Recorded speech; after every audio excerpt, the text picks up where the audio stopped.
caminho pra saber avaliar, observar com critério pra bem intervir e apoiar. Psicopedagogo atento, olhar que faz diferença, conhecimento guia da clareza e da presença. Olá pessoal, tudo bem com vocês? Meu nome é Raquel Ourix, eu sou psicopedagoga e neuropsicopedagoga aqui do Espaço Somar. Quais os principais desafios que o psicopedagogo enfrenta? Isso aqui é importante, isso aqui é para todo mundo, tá? Então vamos lá, desafios cognitivos e de aprendizagem.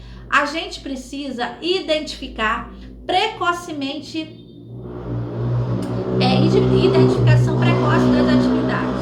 Isso aí realmente é um desafio, porque muitas das vezes nós psicopedagogos, a gente precisa diferenciar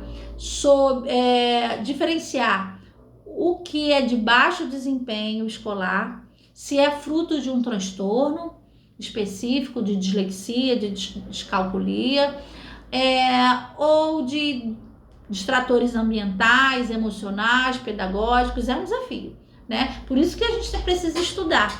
A gente precisa estudar para a gente entender os sinais, as características, né?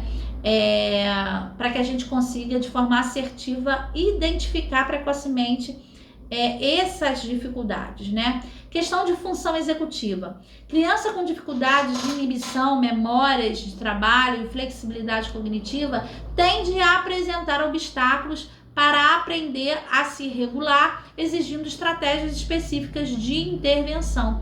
Então, entender sobre função executiva, sobre cérebro, sobre cérebro, sobre funções cerebrais, sobre habilidade de atenção. O que é a habilidade de atenção? Será que essa criança consegue permanecer em 1 minuto, ok? Mas ela não consegue sustentar a atenção por 3 minutos, por 4 minutos, né? Muitas das vezes nas testagens a gente percebe que em 1 minuto a criança, ok. Isso não quer dizer que ela não tem desatenção, né? Isso quer dizer que ela não consegue sustentar por mais tempo, e a gente menciona isso no informe, né? O teste foi de 1 minuto, só que existe relato na escola que ela tem desatenção, que é hiperativo em casa, é hiperativo na clínica, é hiperativo. Então aquele resultado do teste em 1 minuto, ok, mas a gente precisa dar o nosso olhar pós o teste com seu raciocínio clínico,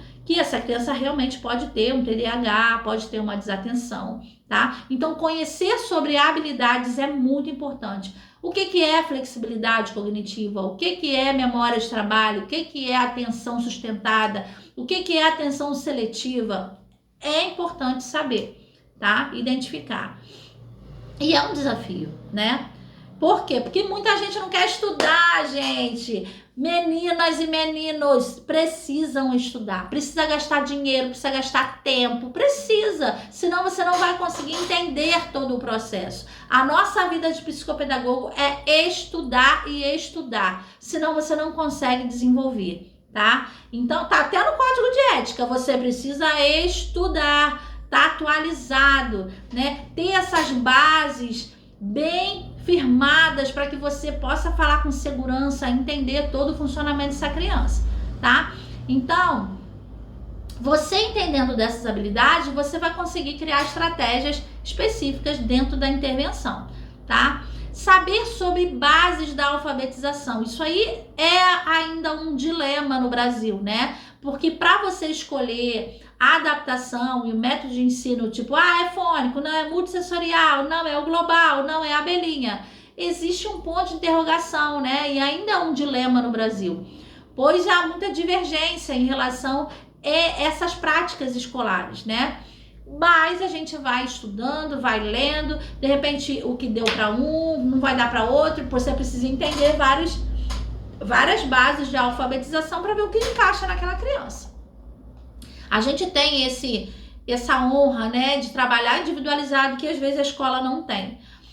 Outro desafio, emocionais e motivacionais, né? A questão do rótulo, do estigma. Muitas crianças com dificuldades são vistas como preguiçosas, desatentas, né? E o que afeta a autoestima, a motivação de aprender, né? Ansiedade e insegurança, o fator emocional pode interferir diretamente no desempenho acadêmico, exigindo que o psicopedagogo trabalhe em parceria com família, escola e psicólogo, que eu disse anteriormente. É um desafio, mas tem que procurar o psicólogo, você não vai conseguir trabalhar, desenvolver essa criança com problemas emocionais. Precisa do psicólogo. Desafios de avanço e intervenção. A gente vai precisar escolher o instrumento adequado de avaliação psicopedagógica. Ela precisa articular com aspectos cognitivos, emocionais, pedagógicos, mas muitas das vezes há escassez de protocolos adaptados à realidade brasileira. Muitos protocolos vêm de outros países, vêm lá de fora. Então, eu sinto muita falta de protocolos para crianças autistas, né?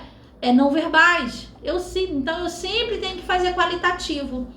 Existe, mas são poucos, né? Integração de teoria e prática. Eu acho que esse aqui é o maior desafio, né? O psicopedagogo precisa combinar conhecimento da neuropsicologia cognitiva, educação, psicologia e desenvolvimento e ciência da aprendizagem para construir planos individualizados, né?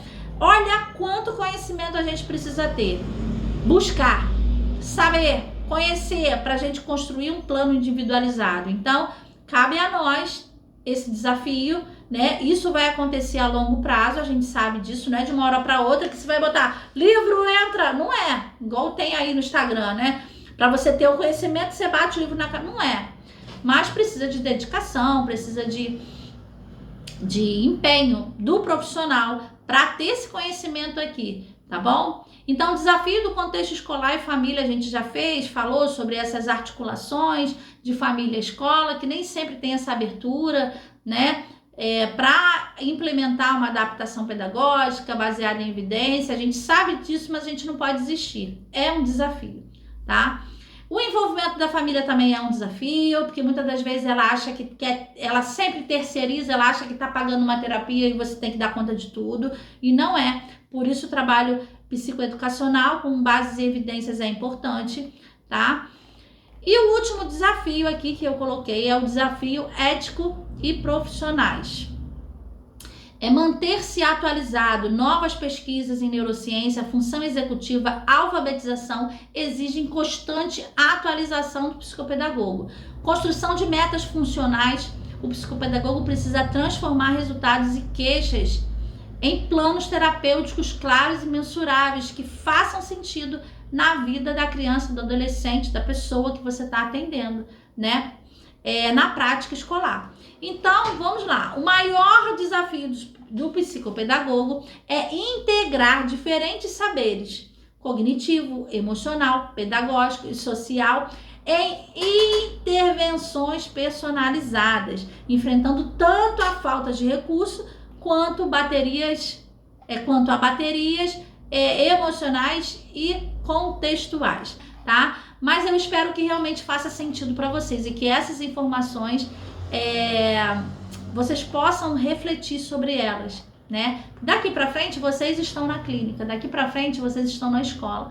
Então, estudar em primeiro lugar é fundamental. Nunca parem de estudar. Vocês vão depois, quando vocês estiverem lá na clínica diante do desafio, vocês vão falar: nossa, Raquel, naquela entrevista eu preciso estudar. Senão você fica para trás, né? Você quer ser um bom psicopedagogo, um psicopedagogo de sucesso? Precisa estudar. Não seja mais um psicopedagogo. Seja aquele psicopedagogo que você faça a diferença na vida de outra pessoa e consiga desenvolver suas habilidades e potencialidades. Beijo grande e até a próxima, se Deus quiser. Tchau, tchau.